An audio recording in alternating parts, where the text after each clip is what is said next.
5:26, and I'm calling this meeting to order at 5:31. I'd like to state for the record that this meeting has been duly noticed. As a courtesy to everyone in attendance, I ask that you please keep your phones and electronic devices on mute in order to avoid background noise and feedback during this meeting. Thank you. Roll call. Commissioner Friedman. Here. Commissioner Lowry. Here. Commissioner Miller. Here. Commissioner Taub. Here. Commissioner Harrison. Here. Vice Chair Harvey. Here. And Commissioner Justin here. Commissioner Harvey, would you like to? Would be my pleasure.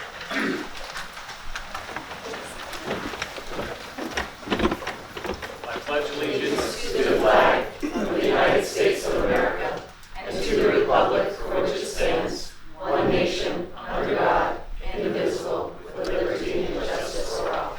Thank you. If there's anyone who wishes to address the board with public comments, please come up to the podium and identify yourself for the record. Each person will have 3 minutes to speak. This will be the only opportunity for public comments during this meeting. I see no one. I understand that the regular board meeting minutes held on January 26, 2026 has already been reviewed by the legal department. Without objection, the meeting minutes of January 26th, the regular board meeting, is approved unanimously. Medical staff. If we can, please have medical staff reports. The report from Memorial Regional Hospital, Memorial Regional Hospital South, and Joe DiMaggio Children's Hospital. Dr. Spear, please. Good evening, Commissioners. This is Dr. Gutierrez. The MSC of JDCH and MRH met in the month of February. On behalf of the combined medical staff of Memorial Regional Hospital and Joe DiMaggio Children's Hospital, I submit for you approval the report of the Executive Committee regarding appointments and advancements. I thank you for all you do for all of us and for the community, and I wish them a good year to all. Thank you.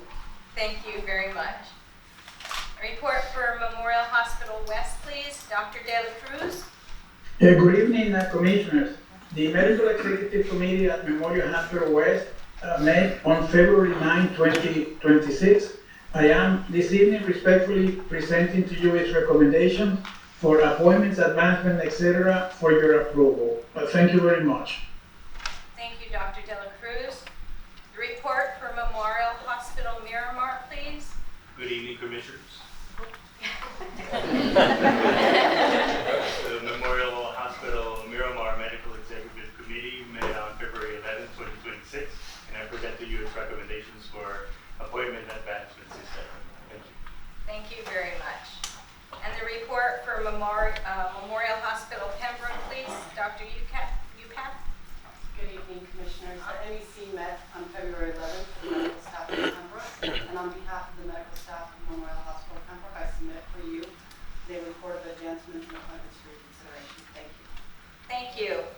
Do I hear a motion that the Board of Commissioners of the South Broward Hospital District approve the medical staff executive committee reports for Memorial Regional Hospital, Memorial Regional Hospital South, Joe DiMaggio Children's Hospital, Memorial Hospital West, Memorial Hospital Miramar, and Memorial Hospital Pembroke as presented? So moved. Second. I have a motion by Commissioner Harvey and a second by Commissioner Harrison. Is there any discussion on this motion? Hearing none, all in favor, please say aye. Aye. And any nays? Very good. Motion carries unanimously. Approval of the consent agenda, items 7.1 through 7.12. Do I hear a motion that the Board of Commissioners of the South Broward Hospital District approve items 7.1 through 7.12 on the consent agenda? So moved. Okay. And do I hear a second? Commissioner Lowry first. Commissioner Lowry moved the motion, and I'll second. Commissioner Friedman seconded it. Do I hear any discussion on the motion? All in in favor, please say aye. Aye. Any nays? Motion carries unanimously. Our financial reports, please. Good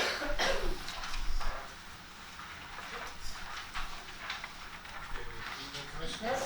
I'm here to present the financial reports for the month of January 2026. So diving right in, so we're going to go down the line. So you can see we continue the trend with a shift in gross revenue charges from outpatient to inpatient, hence the 1.9% versus budget increase year over year, to budget, excuse me, and a slight 3.1 decrease on the outpatient revenue side. Total patient revenue, so those total gross charges, relatively flat to where we expected them to be for this time of the year, with total deductions trending about the same, 0.5%. All of that yielding a net patient revenue of $285 million on a budget of $285 million. So exactly as we budgeted for this year. Total other operating revenue, so this is what we've seen so far this year with outpatient pharmacy really driving the growth in this category.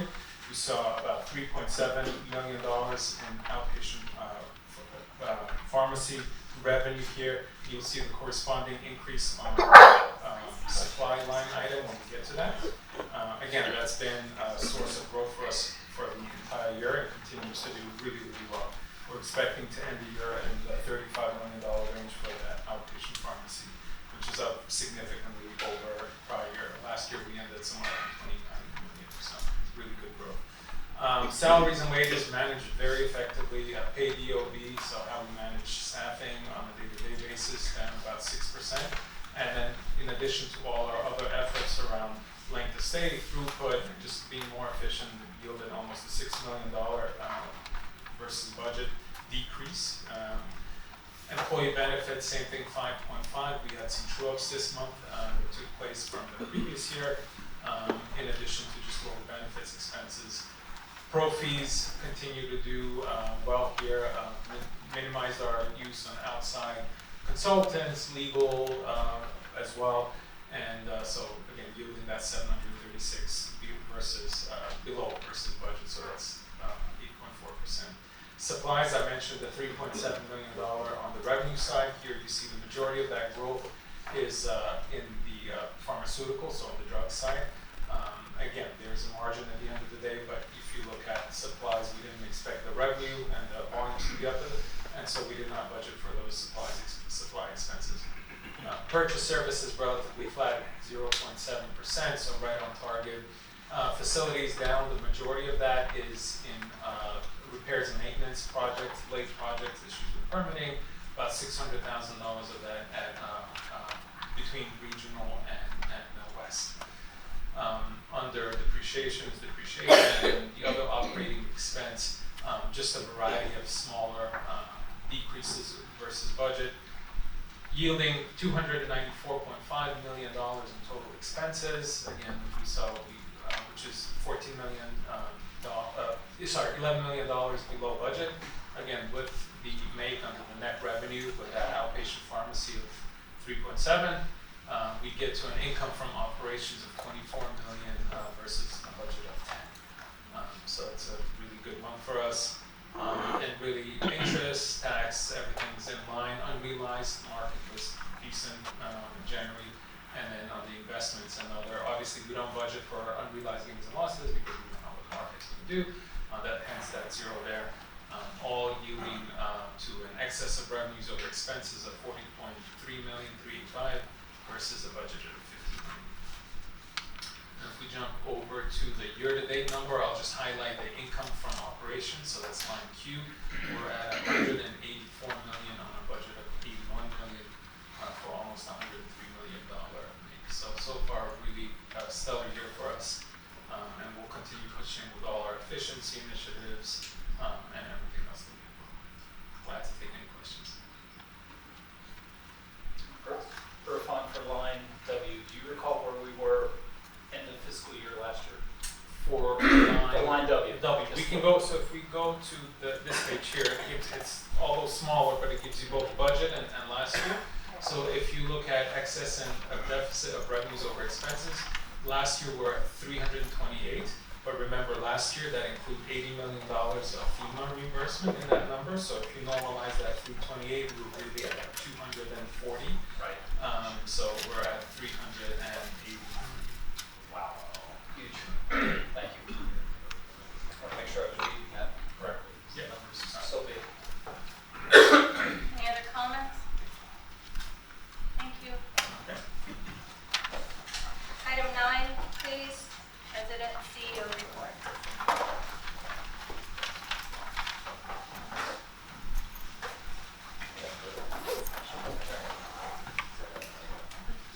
All right. Hard to follow Irfan with those great numbers. He's going to have another great year, which is phenomenal. Sorry about my throat. I want to welcome everyone again for all the great things that we've accomplished this month. It seems like I can't believe that February is almost over. We're going to be entering March. It's just, I don't know where the time is going.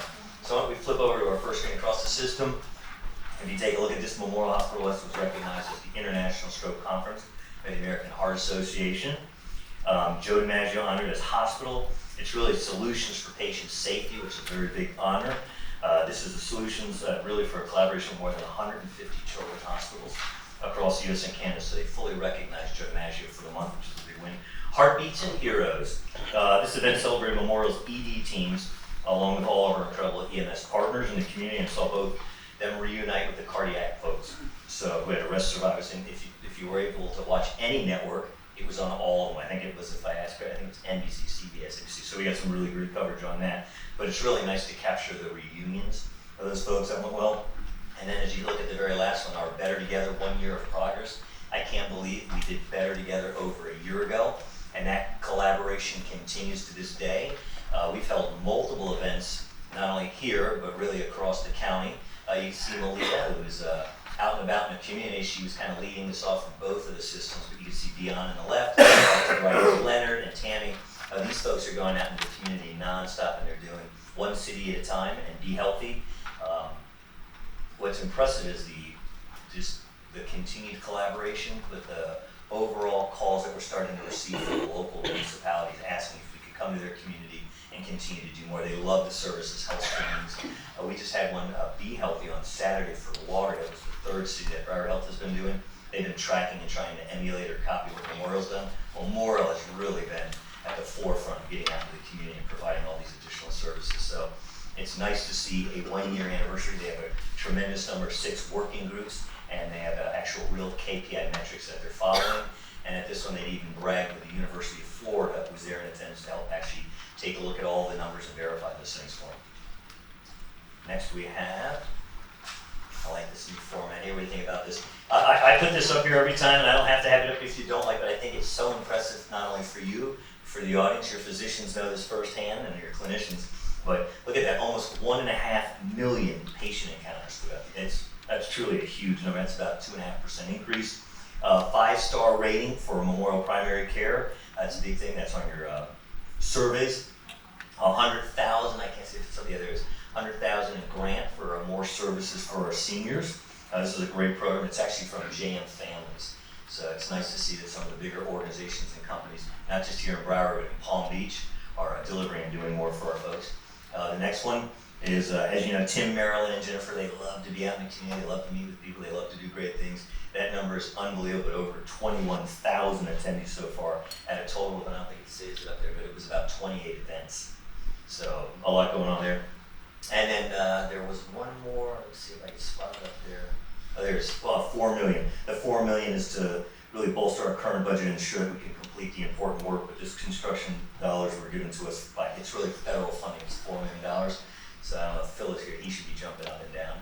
I am. See, Mark. So both of them are using that money well. But Phil's facility is getting a nice little facelift, and Mark gets to do that. So it's great. Dr. Pastor, good to see you this evening. Of course, he's sitting in the cardiac area. Lisa, it's okay. Are you trying to lure him over to member for? Oh boy! And you were anchored by the one and only Judy Ringholz. I like that. Okay, what else we have? And then the second phase for blood management program. This has been going really well. The future expansion plans are really for orthopedics and cardiovascular. People and services. This gives us an opportunity to brag. You probably saw this on the news. Memorial Hospital South held their own Olympics in So if you're watching on TV, you got to see all of them cheering with all the different flags, and it was really nice. Number 2 up there is really Memorial's injury prevention coordinator, Rachel Salomon, which represents Memorial and Florida for many, many years. She's actually doing injury prevention network. This includes, I don't think it says up there, but about 13 states. Paul Eckert, Dr. Eckert, Chief of Memorial's Division of Infectious Disease, has been named Vice President of the Local Pharmacy Advisory Council for Broward County HIV Planning, so congratulations on that one. And then Manny, this is really impressive. I don't know if Steve is there, but that's one heck of a story. Sure is. This is a volunteer, and if you ever have been to Memorial Miramar, this person has clocked in, and I don't know if they have it up there. I'll read it to you because I had to write down the stats that Steve had shared this with us. They're recognizing a volunteer, Manny Surde, for his exceptional dedication. Listen to this, over 1,000 hours and 1,700 miles covered through Miramar hallways as a volunteer. So they clock them, they watch them, they do all sorts of great stuff there. And then you've got Lori Massett Pembroke, so Felicia's got some great stuff going on. This is what a great story. This is a person that has been with the Memorial Healthcare System. Do you see how long that is? You see Dr. Beaufort? I'm like, wow, that's a long time. All right, so, and then what I really love, you all really helped us on Box 6, which is Memorial Regional's renovated family birthplace. Listen to the numbers here. So they've delivered so far 5,300 babies, including the very first baby in all of Broward County at Memorial Regional. So pretty exciting on that one. So it's a beautiful space. I couldn't be more happy with it. I know you all are happy with it and have shared that. This is our financial growth. I'd like to put this in here so you can see. IRFM likes to do it in a different format with the alphabet. I try to make it a little more visually pleasing. His is more of a deep dive. We meet all the time. We kind of debate about what is the best way to show these statistics and the numbers. But your numbers are incredible. Commissioner Harvey, you asked that a little bit earlier, and the finances are incredibly strong.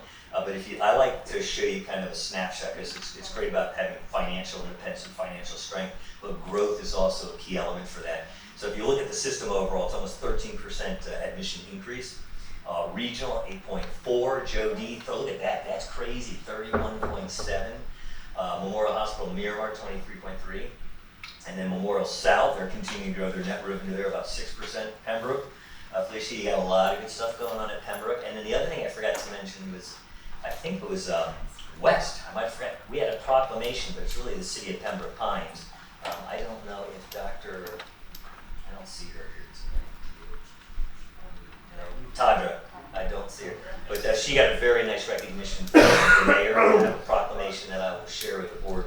But the city of Pembroke Pines, as we continue to work to repair the relationship, work and be with them because we've been in their city for so long, recognized the healthcare system in Memorial West and all that we do there. So we have a wonderful proclamation from their mayor and commissioners.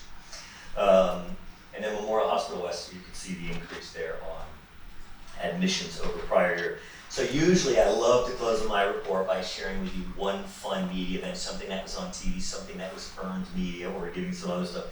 We thought this time it would be a little more exciting because we've got so much stuff going on in a short period of time. We created a quick sizzle reel. So this will give you a quick highlight of kind of all the fun stuff where the Memorial Healthcare System has been showcased on television or in the newspaper.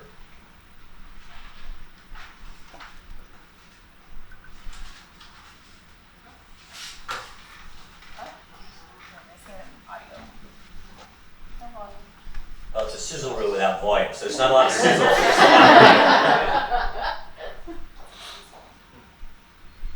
But when you look at it, you can see what it really is. It's newspaper and it's all the television networks that are showcasing all the great things that we do. She was saying that Memorial's her favorite place in the world. Ad lib for you all. He said the same thing. We're doing great. He goes, we love the administration and the commissioners. Dr. Reyes, he said, thank you. So when you take a look at that, it's incredible the amount of coverage that the Memorial Healthcare System is getting. So we appreciate when we learn about all the stories. We like it even more when people get to see the stories on TV and remind them of who we are and what we do every day. I sometimes feel like some people go, you're telling a lot of stories about how great we are, but the truth is we've got so many more we haven't even told. And so this is going to be a busy year. You all had multiple committee meetings last month where we talked about just the overall growth, our vision, the strategy, what you've been proposing for your executive team to kind of push forward. Mark back there has got one heck of a laundry list of things that will be pushed through, but the Memorial Healthcare System is doing incredibly well. The board has been more than generous in making sure that we're able to compete head-to-head with the competition, and really also on everything that we're doing for all of our employees out there. So this is one of my briefer reports because the month of February is our shortest month. With that, that is my report, Madam Chair, Commissioners. If you have any questions, I'm here. All right, thank you. Thank you. Thank you, Shane. On to Commissioner comments. Commissioner Friedman? Thank you, Madam Chair. I'm going to yield my time to comments back to the board. Thank you. Commissioner Lowry? I am going to follow suit with Commissioner Friedman, but thank you everyone for all that you do. Wow. Commissioner Miller? Thank you, Judy, for inviting us to the audit conference. It was very enlightening, really enjoyed it, and looking forward to working with you. Same here. Commissioner Todd? Well, I actually brought a few notes, but I guess I won't go through all of them because I'm usually the last one. So, I had to empower myself, which is something that I reminded myself about after reading a great book written by one of our doctors, Paul Endler. And he talked about empowering minds. And it is Heart Month, but I know that our doctors are operating not only with their science, but with their heart to achieve success and to provide positive leadership throughout our system. So I'm very pleased and happy with that. There's a lot of things that have been reported. We had Barkoff at Joe DiMaggio again. We have, a million and one construction projects. Talking about the birthing centers, I know that Christy Kruger, if not already born, had her granddaughter being born at Memorial West, where her mother had her, and she had her daughter, and now her daughter is having a child. So therefore, it's all in the family, and we are better together, and they love Memorial so much that they came back for the granddaughter to be born. So we're happy for that. It was a great compliance conference, and I know that we are staying in compliance between our lawyers, our auditors, and our compliance department. There's lots of things for us to build on and to be sure that we can ensure success with our patients through that. And I hope to be instrumental. I know that I haven't been around as long as the others, so a lot of the things passed before I got here, but I hope to be instrumental in the future as we go on with the governance of the board and the hospital system, and also in making us better together. So thank you very much, and onward. Thank you. Commissioner Harrison? Boy, that was really good. I have no comments, but yes, thank you so much, because you did it. Like our heroes. Yeah. We have USA heroes, and they're in here as well as on the courts and on the hockey field and in the service.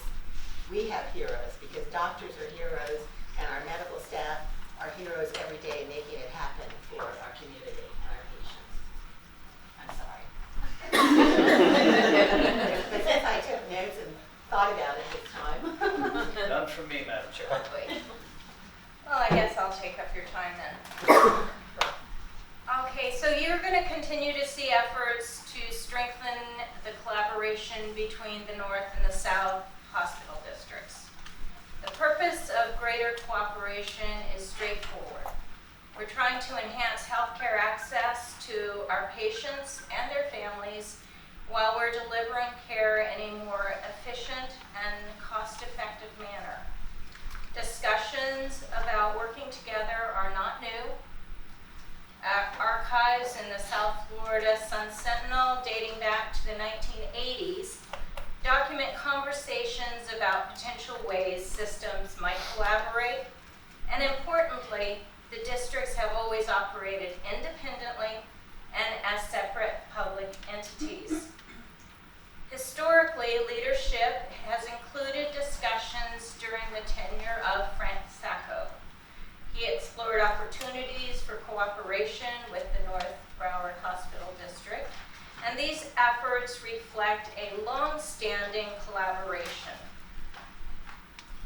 and a recognition that this collaboration can improve healthcare access and operational efficiency and still preserve that independent governance. You, your family, and your friends may have received some introducing House Bill 1047, suggesting that legislation would restructure the public hospital systems without voter input and lead to outcomes such as higher premiums and reduced services. This information is simply not true. This discussion surrounding the Florida House bill focus on clarifying how special districts may collaborate on shared initiatives. This bill does not merge hospital systems, it does not eliminate the Sunshine Law requirements, and it does not dissolve either board of commissioners. Hospital districts already operate with established authorities under Florida law. The legislation simply provides legal clarity for cooperative activities where districts elect to work together. Significant structural changes to public entities in Florida require legislative approval and voter participation, ensuring the public does retain a voice in these decisions that affect governance. Cooperative activities where districts choose to work together remain a part of our strategy to serve this community. I was at the Broward Health Board of Commissioners meeting last night, as I have been every month since Mr. Strum became our interim CEO. Both boards of commissioners share the same goal, improving healthcare access for our residents while striving to reduce costs and operate efficiently. We all believe decisions about healthcare policy should be informed with facts and with transparency. Clinical decisions and patient care is going to remain in the hands of our medical professionals and the governing boards. Our focus is on healthcare outcomes and community well-being. If staff or community members receive communication that appears misleading or concerning, we encourage you to bring these messages forward so that we can address them with facts and transparency. Both boards share a common mission, improving healthcare access for our residents while striving for efficiency and quality. Decisions about healthcare policy should be guided by evidence and openness.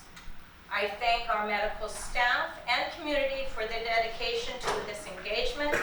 Remember that your voice matters, and if you have any questions or concerns, please reach out so that we can address them directly.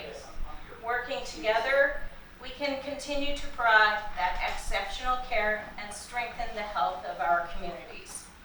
And now on a more personal note, I wanted you to know that over the past few weeks, a few of my many friends' parents have ended up in the hospital very ill.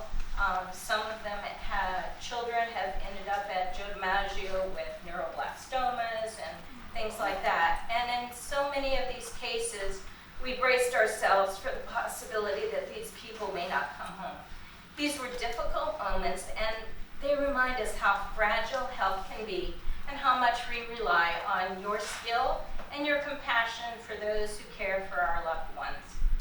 Time and again, I've witnessed the extraordinary care that went far beyond expectations, the dedication of the medical teams, and the kindness shown to these families, and the relentless commitment to the healing that has made a measurable difference. In moments of vulnerability, they provided not only medical expertise, but also comfort and hope. For that, we are greatly grateful. Your work matters in ways that words can barely capture. You have helped families through their darkest hours and given patients every chance to return home to their lives. I want to acknowledge the nurses, the doctors, and the staff who show up every day with purpose and compassion. Your efforts don't go unnoticed. You're making a difference, one patient, one family, and one life at a time. And with that, our next regular board meeting will be held on Thursday, March 26, 2026 at 5:30 in this